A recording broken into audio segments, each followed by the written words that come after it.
Let's talk about this book you have coming out soon. What a cool idea it is. It's called Got Your Number, the greatest sports legends and the numbers they own. And you literally go through every number, 1 to 100, and tell us which sports figure owns that number once and for all. So where did this idea come from? It came from our executive producer on our show, Get Up. His name is Pete McConville. And Mackenzie, it's an embarrassing story, to be honest with you, but we are such sports nerds on our show that one day we were sitting around, a bunch of us, kicking around whether or not we could name the place kicker on every NFL team in 1978. And I'm embarrassed to tell you that we could. And so that should give you some indication immediately of how little else we had in our lives as youths. We then got into a conversation about how many Hall of Fame quarterbacks all wore the same number, specifically the number 12. Bob Greasy, Terry Bradshaw, Roger Staubach, Jim Kelly, Joe Namath, all wore 12, and of course Tom Brady and Aaron Rodgers, who will be in the Hall of Fame. And so Pete McConville said to me, sure, they all wear number 12, but which one of them owns number 12? And literally, it was like a little light bulb went off over my head. I've always wanted to do a sports book, but I've never had what I thought was a good enough idea. And this seemed like a good idea. Who owns all of these numbers? So with really exceptional research from Paul Hembekides, Hembo. For those who know my shows, they know Hembo. He's been with me for 10 years doing my research. We chose who owns every number from 1 to 100. Some of them are fairly obvious, like 23 is Michael Jordan, and 42 is Jackie Robinson, and 99 is Wayne Gretzky. Those were easy. But some of them were really hard. And we made the decisions and we did the research, and we are willing to argue and back them up. And the reception to the book so far has been really good. So it's very exciting. Good, and right up your alley. So you just mentioned, you're a diehard sports fan as well as a commentator. So could you tell me which number has the most meaning for you on a personal level? Like for me, I'm from Indiana, so growing up, 18 is always going to resonate with me with Peyton Manning. But for you, what is the all-time number for Mike Greenberg? So that's a really good question. That's the first time anyone has asked me that. So for me personally, so my dad is the person from whom I got my sports fandom. One might say insanity. He was a crazy, crazy Yankee fan in particular who grew up in the Bronx in the 30s.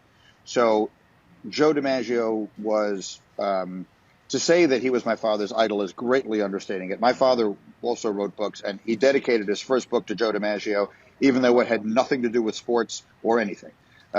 He just loved him that much. So in my life, anytime I've ever had the opportunity to throw out a first pitch or anything I've ever done that required a jersey number, I always chose the number 5 in honor of my dad's hero. And when my kids were playing sports, anytime they got to choose their number, they always chose the number 5 in honor of Grandpa Arnie, which is, my father's name was Arnold. And he died in 2016. He actually would have loved this book. So that probably, I hadn't thought about this until you just asked me.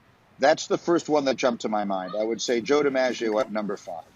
All right, well, let's talk some sports, specifically New York sports. And man, what a time it is for New York sports. And before we dig into anything specifically, can you recall a time where this area has had this many good teams all at once between football, hockey, baseball, and I say basketball lightly, but they're all contenders right now. So how wild is this, in your opinion? Well, I mean, by the Knicks' recent standard of measure, this is as good as it gets. I mean, I'm old enough to remember when the Knicks were really good, but most people listening to this conversation may not be.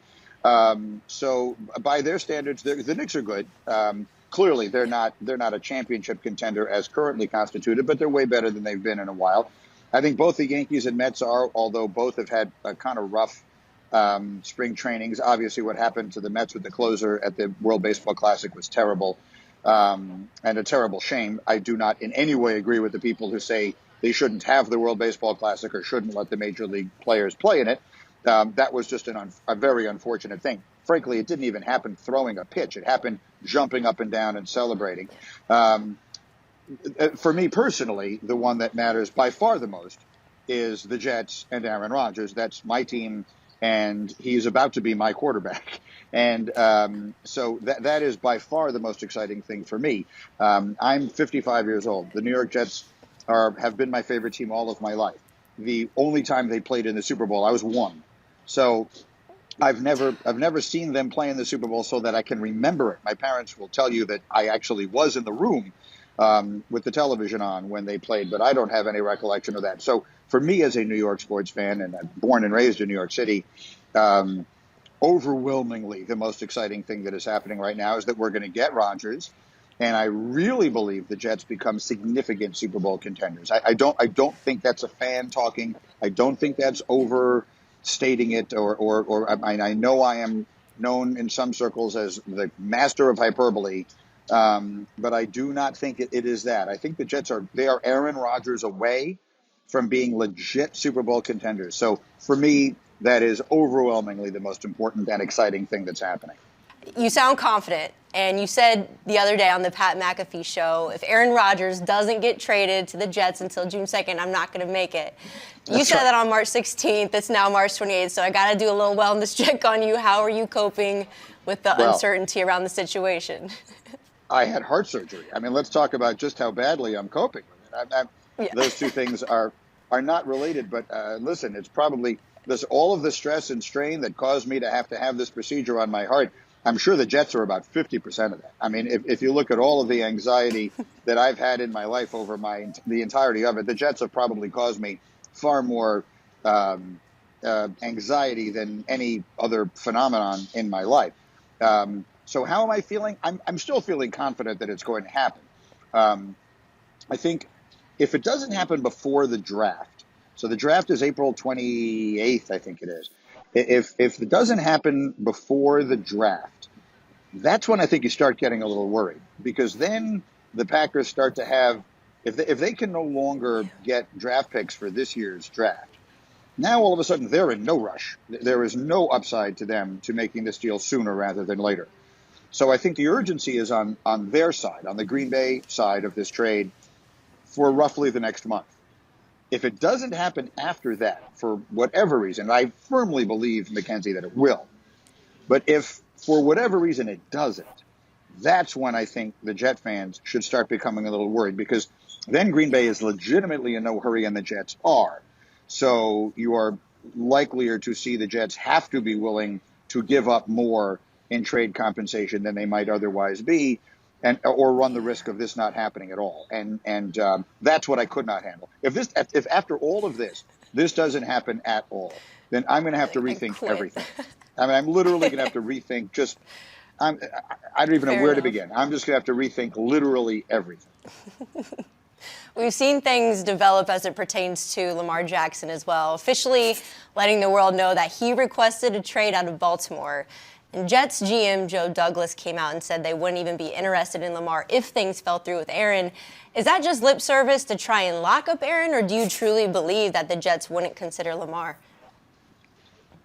I think that it is more than anything an indication that the Jets are incredibly comfortable that they're going to get Rodgers. That's first.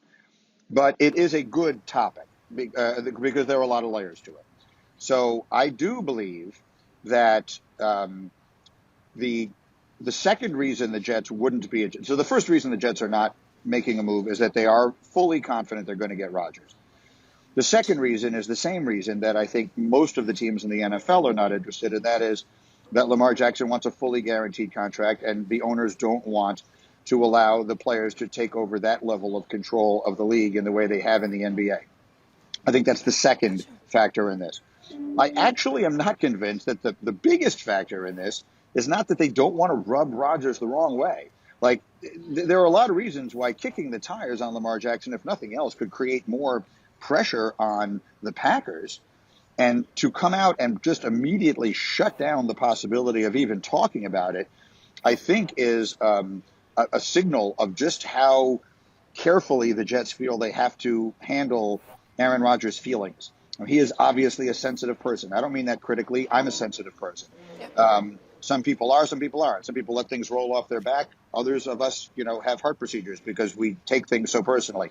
So I think that is what this is more than anything, is the Jets not trying to send a message publicly to Rodgers, you're our guy. Aaron, we love you in all the ways they didn't love you there in Green Bay, all the things that made you mad there. We're not doing any of that. You're our guy. We are all in. You're the only one. You're the apple of our eye, and the big apple of our eye in this case. And we are not interested in anybody else. So I think those three factors are at play here, and I'm not convinced the third one isn't actually the most important. Which one would you prefer as a Jets fan, the Rodgers rental or a long-term commitment to a much younger and certainly talented in his own right, Lamar Jackson? Yeah, I think Rodgers, although it's very close. Here's what I'll say. I think Rodgers gives you a better chance of winning once. Lamar Jackson gives you a better chance of winning in the long run. The Jets have a roster that has been put together very, very specifically for a quarterback who does what Aaron Rodgers does. That's not to say that Lamar Jackson couldn't also be great at it, but it's not really, well, it's not really. It isn't at all what he has done from the moment he stepped foot on the field at Louisville and won the Heisman at age 19 and then came to the NFL and won the MVP award at the age of 22. I mean, he's an incredible player. I love Lamar Jackson. I love the assertiveness he has taken in this. I love his willingness to do things that are contrary to what everyone is telling him he should do. So I am a huge fan of Lamar Jackson's. But when you consider what I think it will cost to get him, which is multiple first-round draft picks, plus $250 million guaranteed dollars, versus Rodgers, who I don't think is even going to cost us one first-round draft pick, and the money is actually very manageable. To people may be surprised how little it is actually going to cost the Jets in salary cap space. There's going to be a bunch of Woody Johnson's money involved in all this, but that's not my problem. He's got plenty of money. So I actually think that from most perspectives, the Jets are better off with Rodgers. Now, the complicated part of that is if it really is only 1 year, where does that leave you? Let's say he has a good year and they don't win the Super Bowl. Now, where does that leave you? Obviously, at that point, you would rather have Lamar Jackson than be left with next to nothing. So I'm hoping that he is willing to say to someone there, my plan is to give you 2 years, and I think there is a good chance that he does. Last on the NFL and the Jets, Zach Wilson. If you were him, where do you go from here after all of this? Because they've officially named him as the number 2 QB without a number 1 even on the team yet. Yeah, so look, Zach Wilson's idol growing up was Aaron Rodgers. This could wind up being the best thing that could possibly happen to Zach Wilson under the current circumstances. Let's put it this way. If the Jets, to go back to your previous question, if the Jets traded for Lamar Jackson, that would clearly be the end of Zach Wilson. Lamar Jackson is 26 years old. If the Jets do, assuming the Jets do get Rodgers, then if you're Zach Wilson, you have to take what has been a disastrous start to your career, and you have to look in the mirror, and you have to say, which parts of this did I get wrong? Which parts of this are my fault? And if he does that, then he has an opportunity to learn from his idol, who is clearly close to the end of his career. Not only is Rodgers almost 40 years old, but he has openly talked about retiring multiple times. He actually said on McAfee a couple of weeks ago that he was 90-10. He was going to retire as recently as a month ago. So this could actually work out great for Zach Wilson. Learn from the guy that you admire so much, whose game your game has been modeled after and compared to. And then be ready to step in when your number is called in a year or two. That could actually work. I wouldn't bet on it, but I don't think it's out of the realm of possibility that Zach Wilson's career is rescued by this. So as far as all the different possibilities, this is probably the best one for him. Hey, sports fans, if you want to see more conversations with athletes and stars, check out these videos right here and be sure to subscribe for more from USA Today Sports.